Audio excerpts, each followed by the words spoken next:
ভারতের রাজধানী দিল্লির কোনো অজানা ঠিকানায় এখন দিন কাটাচ্ছেন বাংলাদেশের ক্ষমতাচ্যুত সাবেক প্রধানমন্ত্রী শেখ হাসিনা। বাংলাদেশের আন্তর্জাতিক অপরাধ ট্রাইব্যুনাল জুলাই আগস্টের ছাত্র জনতার গণঅভ্যুত্থানে নির্বিচারে গুলি করে মানুষ হত্যা, গুম, খুন এবং মানবতা বিরোধী অপরাধের দীর্ঘ বিচার শেষে শেখ হাসিনাকে মৃত্যুদণ্ড দিয়েছে। রায় ঘোষণার পরেই ঢাকা জরুরি চিঠি পাঠায় দিল্লিতে।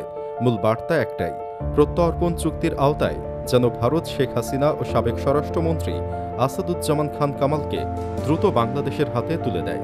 কিন্তু প্রশ্ন হল, ভারত কি এত সহজে তাদের তুলে দেবে? আন্তর্জাতিক আইনের চোখে এই অনুরোধ কি এতটাই সরল? ২০১৩ সালের প্রত্যর্পণ চুক্তি আর ২০১৬ সালের সংশোধিত ধারা ১০-৩ এটাই এখন বাংলাদেশের সবচেয়ে বড় ভরসা। এই সংশোধিত ধারা অনুযায়ী অনুরোধকারী দেশ হিসেবে বাংলাদেশের সেসব অভিযোগের পক্ষে কোনো সাক্ষ্য প্রমাণ পেশ না করলেও চলবে। শুধু সংশ্লিষ্ট আদালতের গ্রেপ্তারি পরোয়ানা পেশ করলেই তা বৈধ অনুরোধ হিসেবে গণ্য হবে। শুনতে একেবারেই জল্পত তরলং মনে হলেও আসল প্যাচ লুকানো আছে এই চুক্তির সেফটি ভাল্বগুলোতে। যদি আপনাকে জানানো হয় একজন সাবেক প্রধানমন্ত্রীর বিরুদ্ধে আনীত অভিযোগ রাজনৈতিক কিনা তা ঠিক করার ক্ষমতা আছে অন্য দেশের হাতে, তাহলে আপনি নিশ্চয়ই অবাক হবেন, তাই না? এই চুক্তিতে ভারতের জন্য সবচেয়ে বড় ঢাল হল পলিটিক্যাল নেচার নামক ধারাটি।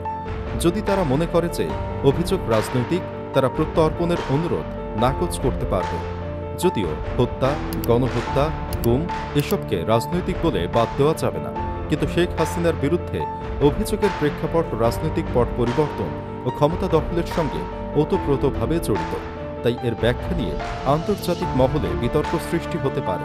তার উপর ভারত চাইলে আরেকটি শক্তিশালী ধারা ব্যবহার করতে পারে, যেখানে বলা আছে অনুরোধ প্রাপক দেশ যদি মনে করে যে অভিযোগগুলো শুধু ন্যায় বিচারের স্বার্থে সরল বিশ্বাসে আনা হয়নি, তবে তারা সেই অনুরোধ নাকচ করার ক্ষমতা রাখবে। দিল্লির কূটনৈতিক পর্যবেক্ষকদের মতে এটাই ভারতকে চূড়ান্ত সিদ্ধান্ত নেওয়ার স্বাধীনতা দেবে।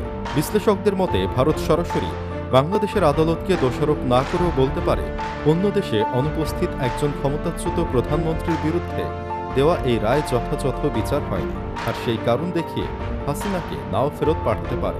এদিকে ভারতের পররাষ্ট্র মন্ত্রণালয়ের বিবৃতিতে আন্তর্জাতিক অপরাধ ট্রাইব্যুনাল শব্দবন্ধটি উদ্ধৃতি চিহ্ন দিয়ে লেখা, যা কূটনৈতিক মহলের মতে খুবই গভীর ইঙ্গিত। ভারতের চোখে এই বিচারিক কাঠামো নিয়ে তাদের অস্বস্তি রয়েছে। এই পরিস্থিতিতে প্রত্যর্পণ চুক্তি এখন আর কেবল দুটি দেশের আইনি বাধ্যবাধকতার দলিল নয়, এখন এটি উভয়ের দ্বিপাক্ষিক সম্পর্কের গভীরতা ও আন্তর্জাতিক আইনের প্রতি তাদের আনুগত্যের এক কঠিন পরীক্ষা। আপনার কি মনে হয় শেখ হাসিনাকে কি ফিরিয়ে দেবে ভারত, নাকি চুক্তির বিশেষ ধারাগুলোই তাকে রক্ষা করবে?